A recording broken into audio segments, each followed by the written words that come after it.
elements like 5 elephants. Let them know I'm relevant, I'm heaven sent, telling them we're from a whole nother galaxy. I'm actually born from the static sea, as to be crazy, I'm trying to be amazing. Next big thing kinda has a nice ring. Bada boom, bada bing, you love it when I go off, when you're so lost and it's so awesome. I get it cause I am from where the stars from. I'm Martian, the boogie down's the motherland. Cool arcs the overlord and we are just a cover band. I love the land I'm in, but everyone's opinionated, insinuating the word and sin, only then you hate it. I'm always getting so high so you can gaze up. I'm going Super Saiyan, hence the reason that I blaze up. It's future mayhem, an invasion in the game, no more mumbling. I'm actually saying something, you lame ass suckers. The beats is infinite where I'm from, and the timeline has only begun.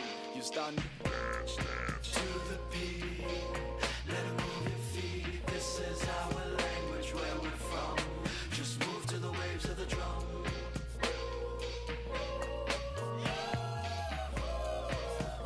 You just spoke in a native tongue.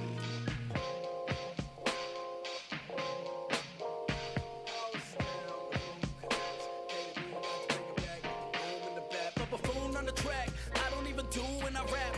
I ain't even try when I sing. This is my kind of thing. It's the rise of a king, kin to a kid who is my twin, like a hyphen. Draw the line in hip hop where the shit stop. Leave it in tip top shape for the hit snobs. Make them twist knobs so they wrist pop. Got the disc jocks, reminisce rocks while we piss pots. And we hit pot irrevocably. The domination is inevitably settling, pedaling into a whole nother timeline. Wise guys unidentified like a sci-fi Wi-Fi. Connecting when we network, make your neck hurt. When my next words make you fester with the best verse mixture of elixirs. Gonna give you chills in your sweatshirt. I'm adjusted, modified to another kind of life. Coming up to sacrifice, man, that stuff is do or die. Plus I know that I'm alive, so go fuck a 9 to 5. I need to sleep, I got dreams to be. And my mama doesn't get it, and Papa isn't with it. A spillage village of common sense with a pivot. If I could get it, I got it. I'll be the prophet who profits off of nonsense. Dance, dance to the beat, let it move your feet. This is our language, where we're from. Just move to the waves of the drum.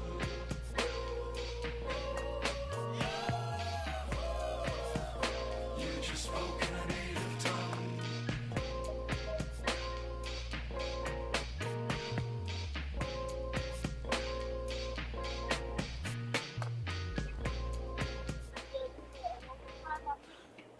All right, everybody. Welcome to the Roundtable here on HamiltonRadio.net, channel HR2, and shout out to Meta Noise for the intro song, Planet Hubbub. Shout out to Anakian Music for sponsoring this show. Appreciate you guys so much, as always. And without any further ado, we have a very special guest tonight, a very lovely lady that I met while I was doing one of my shows at Greenwich Village Comedy Club. She headlined that night. Robin Shaw, how you doing? I'm good. Thank you for having me on. All right, I appreciate you coming on. Are you still sitting in the middle of the street? No, now I've decided to walk because I felt like people thought I was like homeless, and I got a lot of judgment look. So I'm like walking as if I'm just on a phone call, so I don't look crazy.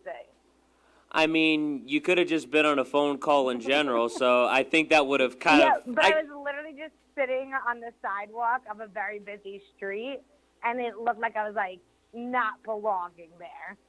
I mean, I don't know. I feel like the phone call could have helped a little bit, especially if you're, like, in the middle of the street. It could have diffused it a lot. Like, yeah, I mean, no, it definitely looked odd, but, also because I was just sitting waiting. You know, like I wasn't talking while you were playing the music, so I just looked crazy. Yeah, maybe but now I look a little less crazy. Yeah, maybe that's probably true. But, I don't know, I kind of thought about it this way, because you see, the night I met you, after the show, I remember I started chasing after what I thought was my Uber driver, and I know I did it with a shot some random stranger gave me, so I feel like I look just a tiny bit less crazy. Maybe. Especially because it was the wrong car. It was actually a guy from Lyft. So it ended up being completely the wrong car. I just opened a stranger's car. It was a beautiful moment. Don't you know that's like how people have been getting murdered? Oh, I believe it. I mean, getting in the wrong car. That happened to me once before. I confused one car with my friends in a parking lot, and I remember this guy like freaked out.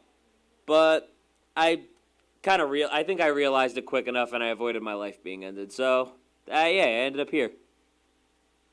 Can your listeners hear me? Like, am I coming in clear? Yeah, you're coming in just fine. I can hear you. Okay. All right, just checking. All right, yeah, you're good. But I do have a lot of stuff that I want to ask you, especially because I know you've been doing comedy for a long time. I've only been doing it for a year and a half, so I kind of do try to pick other comedians' brains, when they come on the show. I remember Rich Carucci came in last week, and, I ended up asking him, like, a lot of stuff. But until recently, my sets would be, like, hit and miss. Like, when I met you, my sets were, like, still hit and miss. I remember I was really happy that night because it ended up being a really good set. I met like 4 random people on the train, and they were just like, oh, hey, let's go to a show. And I'm like, fuck it, we have 4 extra tickets. Now Evan doesn't have to question why 4 of my tickets aren't being used. Right. Yeah, so, I get there, everything ends up great, and I remember I talked to you after I went on, and the reason why I think about this was because I remember, like, one specific joke you did. I remember one thing from crowd work, and I remember one specific joke, and I remember the punchline of it. I just remember it was, fat bitches eating cake, fat bitches eating cake. Yeah. And I lost it at that. I couldn't stop laughing because I can relate to that because I'm a fat bitch who loves cake. I was eating some today. So... And I remember... Yeah, I was cast in an A$AP Rocky video, and that joke just, it's 100%. The best thing about comedy is anytime you're in an awkward situation or a bad situation or a sad situation, there should always be comfort in knowing that this will eventually be funny one day on stage. Yeah. And when I got cast in this rap video and I was the fat bitch eating cake, I knew one day this will be funny on stage. And clearly it worked. Yeah, I'm kind of, because I went to Six Flags yesterday, and a lot of the stuff, a lot of the different rides have, like, something that, like, goes in, like, the middle of your legs. It's, like, kind of like how the seat, it has, like, the spot for the 2 butt cheeks, and then it has something in the middle of it. And the PG version of that is that it's not ball sack friendly. So I'm still trying to work that on stage into, like, a story. I have one part of it on how my genitals were getting smacked around like pinballs, but I haven't worded it properly yet. But I know it's going to work on stage. Because I feel like I was walking... Some jokes just take time. Yeah. Sometimes you just have to keep playing. Or you know there's a funny concept there, and now you just have to figure out the right wording and set up. And, sometimes you have too much set up. So if you know it's a funny concept, just don't give up on it. Like, play around so it works. That's what I used to do. I would set up stuff too much, and I remember Evan would keep telling me, like, you got to get to the punchlines quicker. That was, Right. I feel like that was a big part of the reason why my sets were, like, hit and miss until recently because, I thought I was going to be a really good storyteller, but then, I started telling more and more stories. I'm starting to realize these stories are too long and winded, and once I get to the punchline, no one cares. Right. So, if you're going to have a long story, you got to make sure there's laughs within it. yeah. Like that fat bitch eating cake is like a 4-minute bit, but there's never more than 10 seconds that goes by before I say a joke. Without a punchline. You always want laughs constantly, even within the setup. Yeah. And I just remember I would go to it and I would be like, I really thought these would hit harder, but then once I started, like, putting extra stuff into it, I realized, these sets are getting better and better. All right. I thought something was, like, happening around you for a second. I was like, is she okay? No, you're going in and out, but I get the gist of what you're saying. Okay. I was going to say, I know you're in Greenwich Village right now, right? Wait, what? You're in Greenwich Village right now, right? Because I know you told me you had a show at Greenwich Village Comedy Club, right after the show. Yeah, I have the show tonight, so I figured I would do this right outside the club. This way, as soon as we're done, I could go into the club. Yeah, no, that would make sense. I felt bad, like, when you told me, like, you had it at, like, 9:45. I'm like, holy shit, that's, like, right after my show ends. Like, I didn't know. Yeah, but you know, comedy's all about, Yeah. running from one thing to the next. So this Yeah. is, this is easy. Yeah. At least I'm not, like, usually I'm, like, running or in the subway or a cab. Here I'm just, like, walking outside. And, this Yeah. is easy. I was going to say, I didn't know it was, like, cutting it so close. Honestly, though, I'm trying to do, because I started recently, like, doing stuff at the Pair, and I remember I went to a comedy show. This was actually, like, last week. I went to a comedy show at the Lantern. I'm like, oh, my God, this is so cool. I want to try this one day. So, I'm hoping, I'm going to be doing, like, stuff one day there. And it works because it's, like, right after, whenever I, like, do stuff at the Grizzly Pear, so it works out. So right. I'm, like, thinking about, like, that right now. But you just want to get up as much as possible anywhere. Yeah. When I was first starting out, I performed in bowling alleys, fondue restaurants, like anywhere that had a microphone. But even if sometimes didn't have a microphone, I would get up. Like, as long as there's an audience, you just want to get up. It doesn't matter where. Yeah. First gig I did was actually at a coffee shop. It closed down now. The guy who ran it, his name was Kurt Zimmerman. He had me go on stage. He was like, here, do 10 minutes, see how it goes. I was like, okay. And I feel like I just slowly fell in love with it right there, especially once I got past the nerves and let things kind of just roll off my back. Because I remember... Yeah, it's so... I mean, I always tell people, like, you need, like, before people ever go up, and they're like, what's this, any advice? I want to try stand-up. I say, just get up. Because you don't know if you're going to love it or hate it until you get up. Yeah. That's the only way. Yeah, people tell me all the time, like, oh, I always wanted to try stand-up. And I always tell people, like, don't wait to do it. Just get up and see what happens. You're either going to fall in love with it once you do it, or you're going to be like, well, I tried it. It went, but I tried it. So cross it off the bucket list. A lot of people are funny, and they're, like, funny as with their friends. And they're like, oh, I want to do stand-up, not realizing that stand-up is a different muscle than just being funny with your friends. You have to be a funny writer. You have to have a presence. You need to own the stage. Like, there's so many aspects of it. And you don't know if you have that until you get up on stage. Oh, yeah. I remember a lot of people told me I should do it, like, before I started doing it back, like, March of last year. But I remember, like, what held me back from doing it was the fact that I didn't feel like I would be funny on stage. Like, I knew I was funny with friends. I knew I was funny with people I was talking to in the moment. But I didn't feel like I was going to be funny on stage. And the story of how I actually started doing it, there was a friend of mine who had stopped writing. So I told her, like, if you start writing again, I'll get up on stage and try stand-up. So she started showing me stuff she wrote, and then I was like, okay, well, I have to give this a try now. And the messed up part about it was by the time I finally got on stage, we weren't even friends anymore, but, I finally got to try it. And but that was the motivation. Yeah, that was what kind of finally got me to do it, because I met a bunch of comedians through here, but I never really... that's when I started thinking about doing it, but that's... that was what kind of set me to finally do it. Right. Do you know what it's got me? I was an actress for a long time. Really? I wasn't working. I was just an unemployed actress.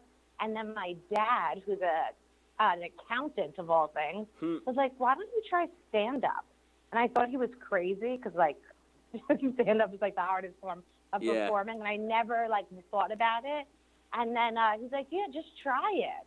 And then I took a class at Caroline's, and the rest is history. But it's like, if he didn't, like, suggest it, I still probably would not be doing it. Yeah, that's crazy. How it can lead from, like, something, like, completely different to where you, like, never thought of it before. And then, it turns into something that, you're doing all the time that you can't get enough of. Oh, yeah. Now it's a drug. I can't stop. Yeah. I was going to say, I don't want rehab. I don't want a cure. Because, like, there's a lot of ups and downs, and it's taken over my life. And go to bed crying, and I'm broke. So really, it's a bad drug. Happens. But, oh, you remember when you were telling me about the Stress Factory Comedy Club over in New Brunswick? Yeah. Yeah. So I have some news for you. I'm going to be on there tomorrow night. Oh, that's awesome. Yeah, it took me a few months to do it, but I finally looked everything up, and I actually started looking it up because I had a bunch of guys in Connecticut, because I did a show down there over at the Mohegan Sun. They were telling me about it, and I remember the conversation I had with you. I'm like, if this many people I know are talking about Stress Factory, I got to give it a shot, because even my dad was telling me to go to Stress Factory. And wait, what's up? You're wait, hold on. You're breaking up. Okay. A little. Hold on. Let me try to wiggle this a little. Okay, continue. All right, yeah, and even my dad was telling me to go to Stress Factory, so I'm like, okay, I gotta finally look this up. And I actually ended up calling the New Brunswick one today, and, I asked her, how I could buy a ticket, because it was only giving me the sign-up form. Because I think you have to buy a ticket beforehand at the New Brunswick one. I don't know how the Bridgeport one works, but I know that's how the New Brunswick one works. But, yeah, so I got the ticket through the phone because it wasn't showing up. And, yeah, no, I'm going to be on there for the first time tomorrow night. So I'm going to see how this goes. It's a great club. When I was there, I opened for Sebastian Maniscalco. And Wow. it was 6 sold-out shows, and when it's just packed house, the room is awesome. Oh my God, I can only imagine what it's gonna be like tomorrow. I don't think it'll be a packed house like it was for Sebastian Maniscalco, but I have a good feeling about it. I really do.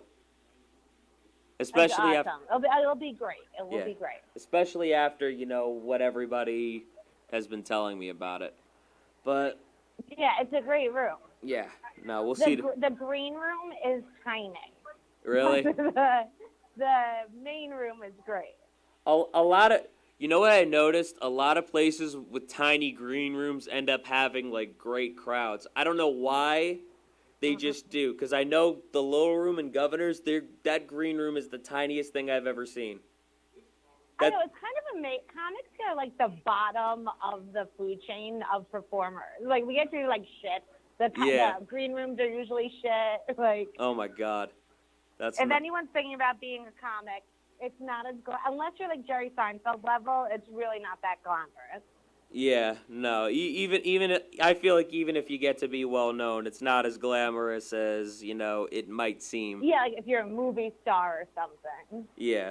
Unless you're like a Kevin Hart or a Jerry Seinfeld or somebody, that's been famous for a while, you're gonna have tiny green rooms that are probably the size of porta potties.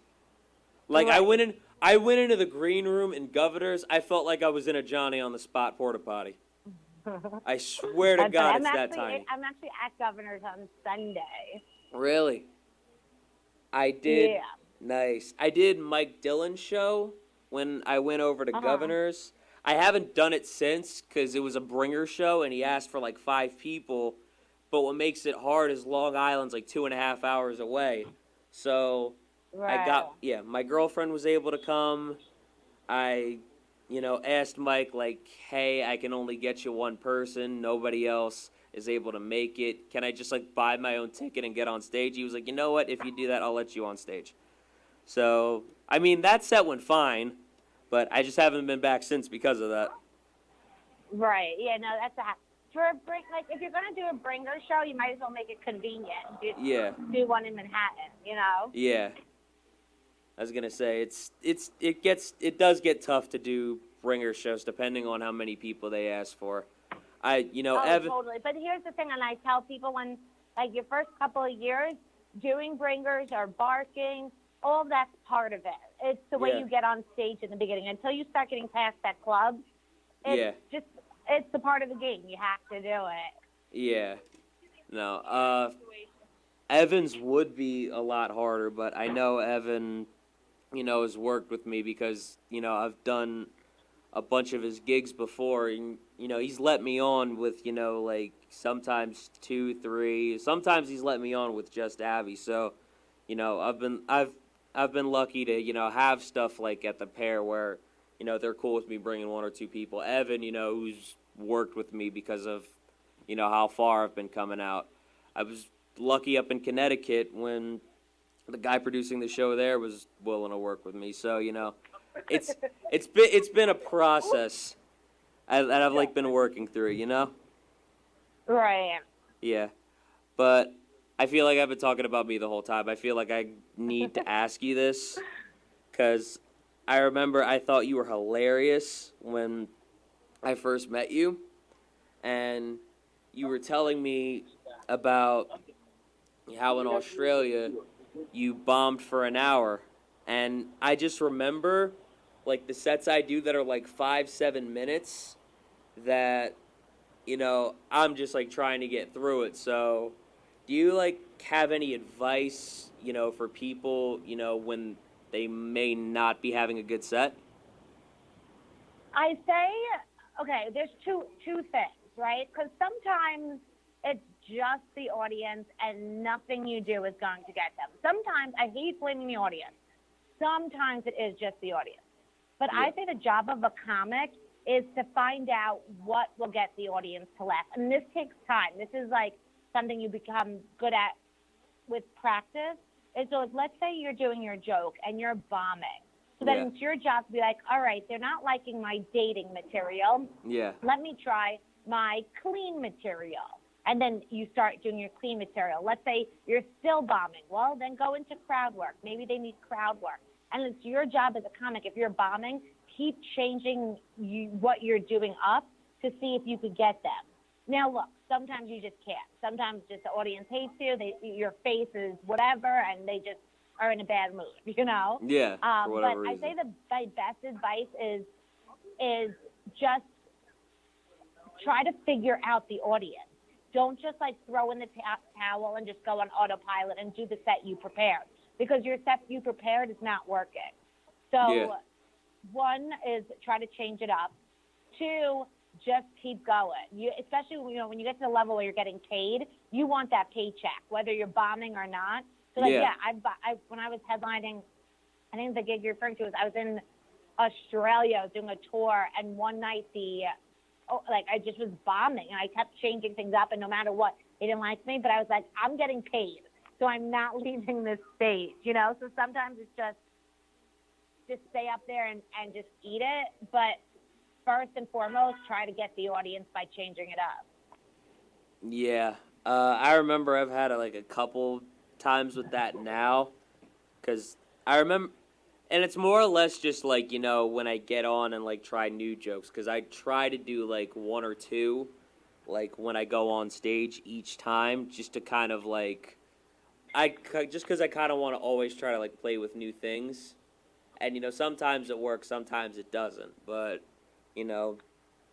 I definitely like just always try to like throw different things just to like see what works, because I remember like. So when I'm trying new material, what I always do is I squish it in between 2 jokes I know that work, so like I'll do a joke I know that works, then I'll try a joke, Yeah. and then let's say it bombs, I know I have a really strong joke to get them back. Yeah. So this way you're I've not done just like throwing away your whole set.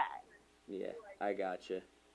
All right, but I do have to talk to you about something that I know you're excited about, because, I always see you talking about it on Instagram. You have an album recording coming up. Yes, my first comedy album is being recorded July 20th at the Triad Theater. People could get tickets at www.robinshaw.com. And the record label, 800 Pound Gorilla, they do a lot of comics albums. They're so good, and they're just the best. They're producing it, so I'm so excited. It's going to be like, I've been doing stand-up now for just under 9 years, and it's like my best of these last 9 years are going to be on this album.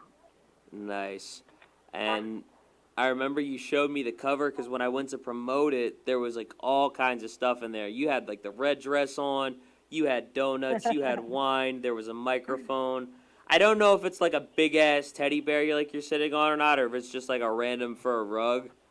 But a random fur rug. I don't know what it is, but I'm more focused on like the donuts and the wine than anything. Yeah. But it's guilty pleasure. That's what I am. Yeah, buddy. I indulge in a lot of guilty pleasures, and I want this album to be people's guilty pleasure. All right, I do have to ask because, I saw you modeling with like pizza, Wait, donuts. hold on, you're breaking up. Say it again. Okay. I do have to ask though because I saw you modeling with like pizza, donuts, wine. Was that just kind of like what you wanted to do, like something you wanted to do, like leading up to the album recording, or? What, all the donut pictures? Yeah. Well, first of all, I've been obsessed with donuts my entire life, so that's not really new. Like, if you start scrolling through my Instagram, I've been doing donuts, like, forever.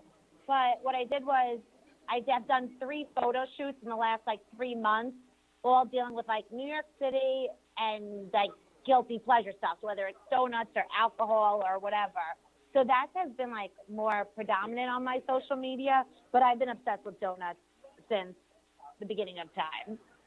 Okay. All right. I do want to, like, ask you, like, really quick, like, what shows do you have, like, coming up that you're, like, excited for, like, other than, like, guilty pleasure? Because that's mostly what I see. Yeah, I mean, that's the big one, and that's what I've just been, like, pushing people to. Every night I'm somewhere. I know I'm headlining Friday at Lucy's Lounge. Okay. That I can't even think off top. I have shows every single night. If you follow me on Instagram, I post, like, that week or, like, that day and the next couple of days shows I'm going to be at. Yeah. I get you. I'm, like, I feel like, I get, like, lost in everything, and then, like, I'll end up, like, posting about it, like, the day of. Wait, hold like, on. You're breaking up. Hello? It happens. No, I feel What'd like you say? I feel like I kind of get, like, lost in it, like, almost, because, like, I'll post, like, the day of or, like, the day after, like, about how fun it was, and, I'll just get, like, lost in everything, because, like, even when I'm just, like, trying to do, like, a mic, I try to, like, talk about it, Like, I just get lost in it. Yeah. It's all consuming. Like, even my like, everyone in my life knows that, like, I just said like 10 times. Everyone in my life knows that my entire being revolves around comedy. Yeah. Because I'm always, first off, I perform pretty much every single night. Every weekend, holidays, I'm always performing. And I'm always thinking about comedy. When I'm on the phone with my boyfriend, he knows I'm only like half listening and half thinking about Something either else. a bit or how my show went or what I have to do tomorrow night. Yeah, it's all consuming. Yeah, I've gotten like that. My girlfriend, and this actually, like, caused a problem, like, right before, like, I came here. A friend of mine, has been telling me about Magoobies over in Maryland. I think it's right outside of Baltimore. And I emailed them last night to try to do one of their shows, and I said today, yes, that I would do it. And I remember, me and her kind of went, like, back and forth about this, and she was like, oh my God, that's like that's like right before the day, like, you're in New York again at Greenwich, you're doing too much. And I remember, like, it caused, like, this back and forth, like, thing, just because, like, I'm always trying to do, like, something else or, like, thinking about it, Right. Yeah. Yeah, it's I feel bad for anyone who dates a comic or is friends with a comic. Yeah. Because it's just a weird life we have. Yeah. I was going to say, I can't tell you how many times I've bothered people with shows, and, I'm sure you were there at one point, like, always trying to message people, get people to go, and then, they would either, just be like, all see, or or most of them would say they would go, and then, last minute they can't.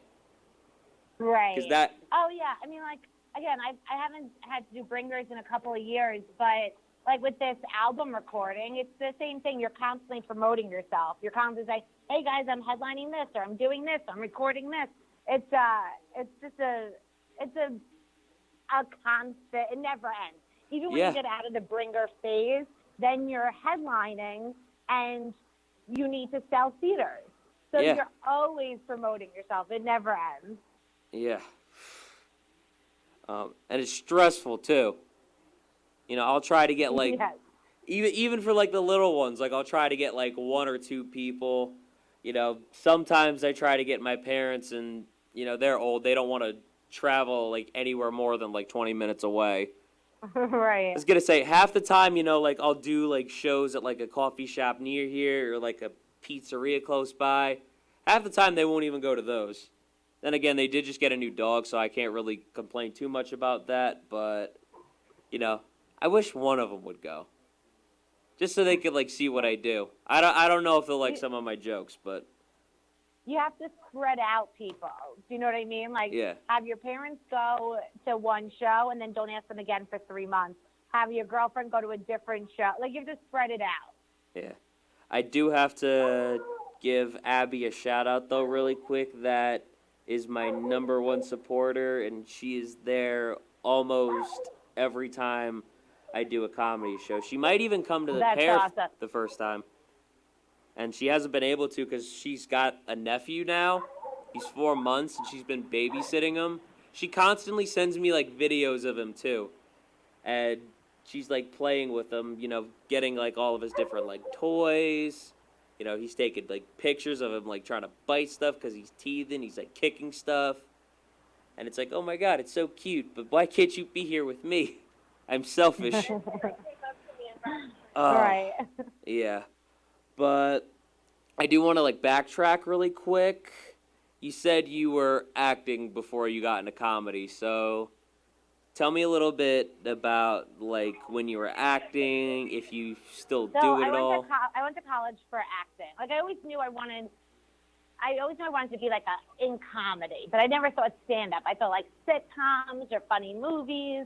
Yeah. So I went to college. I majored in acting, and then I graduated, and I was just an unemployed actor. I mean, you're just one of millions here in Manhattan trying to be an actress, you know? Jeez. And it was just really tough. I did a lot of, like really low budget things. I was in, like, I was in 2 off-Broadway plays. One was John Gall book, where I played a monkey and a dead buffalo. And then I was in another off-Broadway show called Naked Holiday, where I was cast as Jew number 2. I feel like I've heard of that before. I feel like I've heard of that from somebody. So, I mean, my career wasn't going great. I did a lot of, like, free, like, dumb commercials that were never seen, I wasn't paid for, and just nothing was happening. But I loved it so much, I wasn't planning on giving up. And then, you know, my dad suggested comedy, and I thought he was crazy because I was like, that's not what I want to do. I want to act. I'm a trained actress, you know. I got my acting degree. I realized when you're on stage and you're doing comedy, you are acting. You're, you know, you're performing. You're putting on a show. You got to show some emotion when that fat bitch is eating cake. Like, you can't just go up. Exactly. You can't just go up monotone like fat bitch is eating cake. I don't think that's gonna work. You don't want to sound like Robot Jones when you're saying that. And since being a stand-up, so many acting roles have come my way. You know, so it actually all came full circle. All right, so tell me a little bit about, like, the acting roles that you ended up getting, like, since you started doing stand-up. Let's see. Well, the coolest thing I did, it wasn't really acting, but on the WWE network, they had a show called The List, which was like a talking head show where they would show clips of, like, wrestling moments, and I would give funny commentary. I got to check this out because I'm a big wrestling fan, and I don't know this. Do you know the show The List? It was on for, like, 2 or 3 seasons. What? One more time? It was called The List, L-I-S-T. Oh, The List. Oh, yeah, I know what that is. I've never watched it, but I do know what it is. So, yeah, so like, I was headlining Caroline's, and the producer saw me, and he reached out, and he was like, hey, I produced the list on the WWE Network. Wanted, think you're so funny. Wanted to know, like, do you know wrestling? And I'd never seen one wrestling match in my life, but I clearly lied. And I was like, oh, I love wrestling. Big, big fan. Yeah. So he's like, great, we want you for 4 episodes. And I was like, excellent. So then he sent me like 200 questions that I was going to be like asking her to write funny commentary for. And I didn't know. If you've never seen one wrestling match, you don't understand that there's characters and a universe and terms, right? So I had to learn everything wrestling in under a week. Oh my and I had to write 200 jokes. Jesus. But it went great, and then they had me back for another 4 episodes, and then I somehow fooled them that I knew wrestling. Yeah. And then they called me and they hired me to be a writer on the Edge and Christian show. What?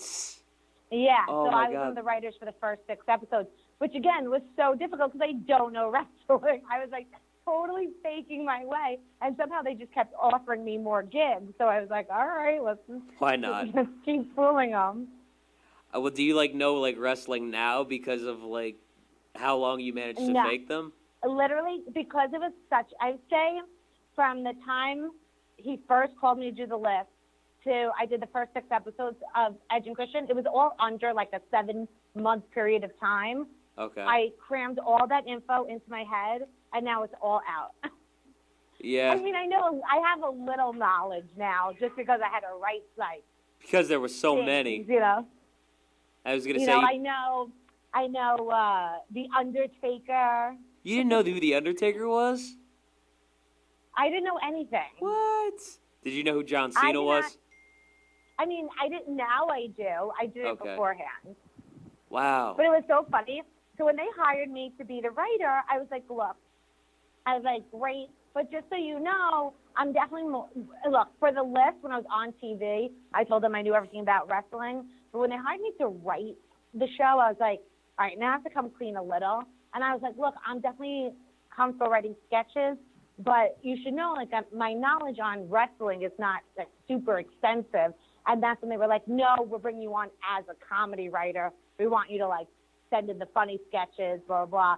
But the thing is, I only wrote for the first 6 episodes. Okay. So I'm assuming they caught on that I didn't know wrestling, and I was just sending them funny sketches. Yeah. So my sketches had very little wrestling involved, and were just funny sketches, you know? Okay, so tell me one of the funny sketches that you did that had no wrestling in it, or as little wrestling as possible. Wait, what had the most or the least? What had the least amount of wrestling? Let me think. Oh, that they wanted this it was an old wrestling cartoon. I don't remember. It was from the 80s with Hulk Hogan, and they wanted me to write a sketch with Edge, Christian, and whoever was the guest wrestlers for that week. I had to write. They were going to dub over the voices of the cartoon, and so I wrote a sketch for them, and it ended up being so dirty that they wrote back to me. They're like, Robin, this is hilarious, but so filthy that we cannot air it. And there's nothing to do with wrestling. It was just about gang banging and gay sex and all this stuff. Oh, that's amazing. They're like, nope, try again. So he sent it back, and then I cleaned it up a little. And they used half of it, and then they had someone else rewrite it with more funny wrestling terms and a little less vulgarness. And a little less gangbanging. Yeah. I was gonna say, I feel like in the late '90s, early 2000s, because I'm only saying this from a wrestling fan's perspective. I feel like that would have worked, but since they went to PG and stuff, I feel like it was wait, we can't do this anymore. Off right here. Do you hear that? Huh? Is that fireworks? Yeah, there's fireworks going on. Wait, where are they? Do you see where they're coming from? I'm just standing on the street and there's just fireworks happening above my head. Oh my I don't God. know what's going on. We just went from wrestling to fireworks. And then you're gonna be Welcome saying to my life. and then you're gonna be saying fat bitches eating cake in like 35 minutes. Yeah, no, my life is insane. I had a gig on Friday night Yeah. at a country club. Oh, that And Lucy's is a country it club? was such hell. These, like, there was no stage. The microphone barely worked. The people, there's 90 people, they didn't shut up the entire time. The lights were on. And it was just, like, so hell. And I was, like, halfway through my set, and I was like, this is and they were paying me so much. And I was like, this is the dumbest career ever. I'm getting paid to just be, like, humiliated in front of 90 rich people. You literally got paid to talk to yourself. Pretty much. Well, and to just be, like, judged by rich people. That's gonna happen anyway. But Yeah. I was gonna say, you know what? I could pay rent this month. I was gonna say I get judged by rich people all the time. I feel like I've been doing that since high school. So I feel like I'm at least used to that part. So it's fine. Wait. What? Hold on. You're breaking up. Hold on. I blame the fireworks. The fireworks. It's the fireworks' fault. So anyway, wrestling. So yeah, it was a good experience, but I tell you, it was so stressful. Usually when you're working on a television show, there's a writer's room and 12 writers and you're bouncing ideas. This was so different. It was just me and one other writer, and he was in LA and I was in New York, and like the producer would give us, we would do like weekly meetings, and the producer would give me 6 sketches to write and him 6 sketches to write, and you were writing it by yourself, which is not how usually TV shows are written. Yeah. So it was just a very stressful time, but it was like a great boot camp on sketch writing and TV writing. And wrestling.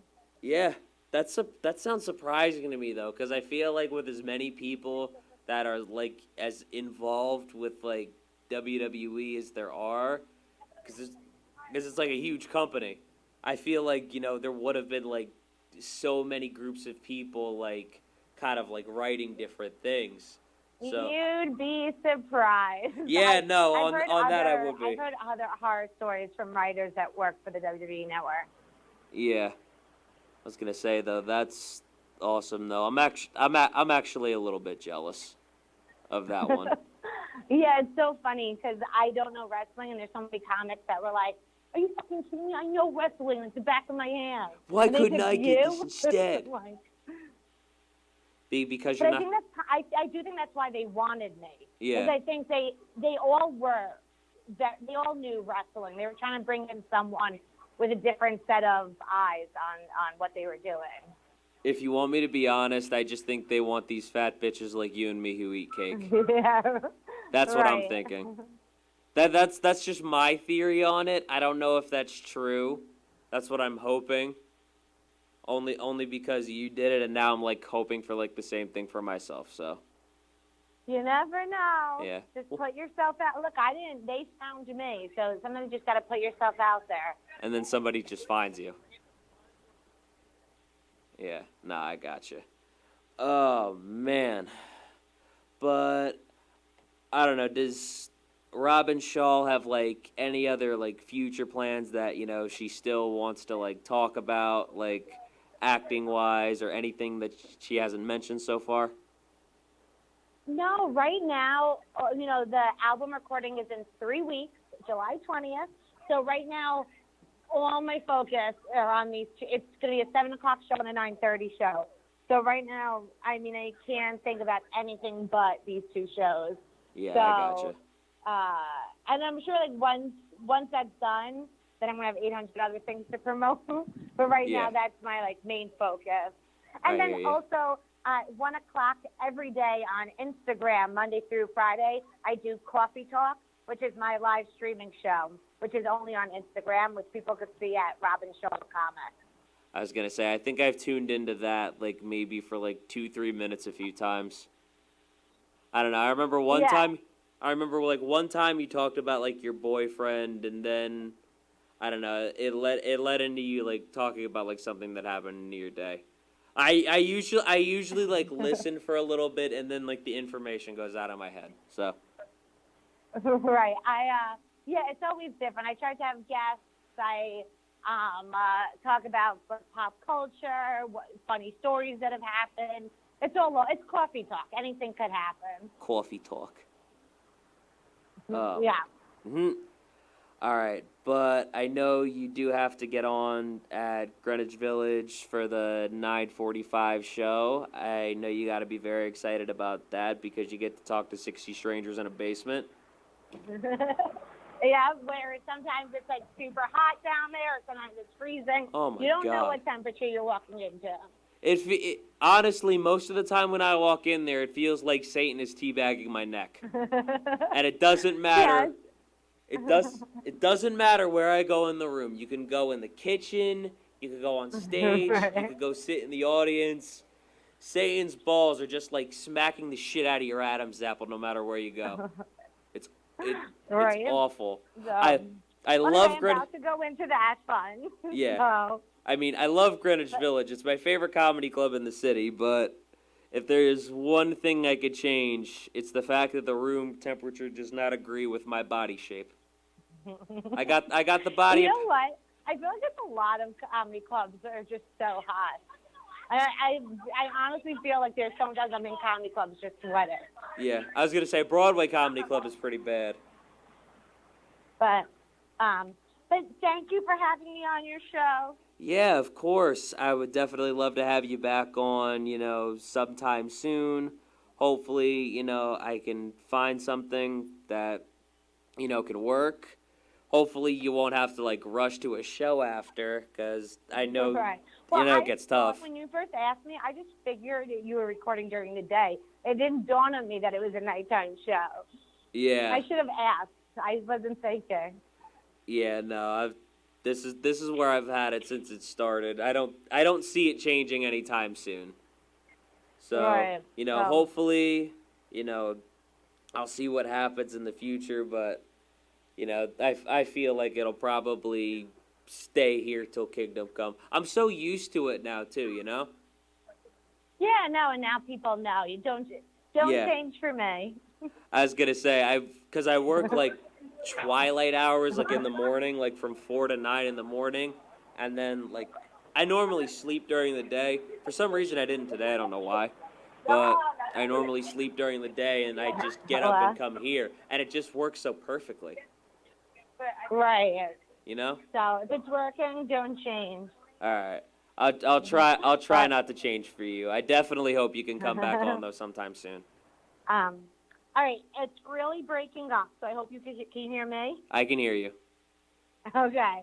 Well, thank you for having me on. I just got to the club, so this was perfect timing. Awesome. All right, you break a leg tonight, okay? All right, thanks. Have a good night. All right, you too. All right, bye. All right, bye. All right, everybody. That was Robin Shaw, headlining comedian in New York City. It was very great to have her on. I really appreciate her coming on. Really enjoyed talking to her. It was a great conversation. I always love getting comedians on, just, as being a comedian myself, kind of, getting inside their head, trying to, get a better understanding of where they're at and trying to understand, just where to go with my career in general. I've always, loved doing that, loved picking people's brains and just trying to help myself become better, while trying to bring somebody new that hasn't necessarily been on the show here before. I do want to let everybody know coming up for the next few weeks, there's going to be a bunch of different comedians coming on the show. Most of them I've met in New York City. I cannot wait to have them all on. A lot of people that, I've made friends with over, the past 5-6 months or so. Dwayne Burris is going to be here, Freddie Valois, Amanda Bays, Mark Miller, Josh Postel, all guys, that I've made friends with through all of these different shows. I'm super excited to have all these guys on. And I'm super excited to, just to be bringing new people on for you guys almost every week.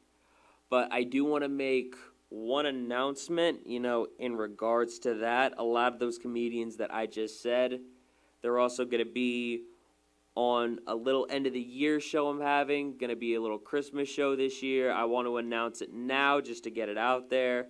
It's going to be 2 hours of music and 2 hours of comedy. It's going to be from 6 to 10. 6 to 8 we'll do the comedy. 8 to 10 we'll do all the music. I have all the comedians coming on. I'm asking a lot of the different bands that I've had on, a lot of the singers I've had on to come and do their stuff as well.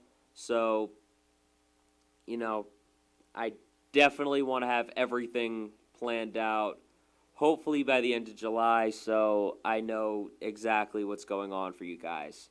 I definitely can't wait to do that. A lot of exciting stuff is coming up, definitely. I was telling Robin, I'm doing Magoobies out in Maryland, July 12th. I'm super excited to do that. Cover charge for that is $10, so let me know if you guys want to come. Got a couple of shows, Greenwich Village coming up, one this Saturday, one July 13th. So I'm super excited for that. Auditioning at the Industry Room July 20th. And do I have anything in August? I think, a Comedy Mob Festival, if, enough people are willing to come, is going to be August 3rd. So hopefully you guys come out to that. And also, I am going to be performing in Brooklyn for the first time September 6th. At least that's what it is now, unless anybody, tells me about performing at any other point before that. But, like I said, definitely a lot of exciting stuff coming up, and I'm booked through the whole year, so super happy about that. Keep a lookout for all the shows, all the comedy stuff going on. I can't wait to do all of it. So, once again, I want to give one more shout out to Anakian Music for sponsoring the show. As always, thank you guys so much for doing what you do for me. I really appreciate it, and I really love playing the tracks that Metanoise and Ben Gorski have.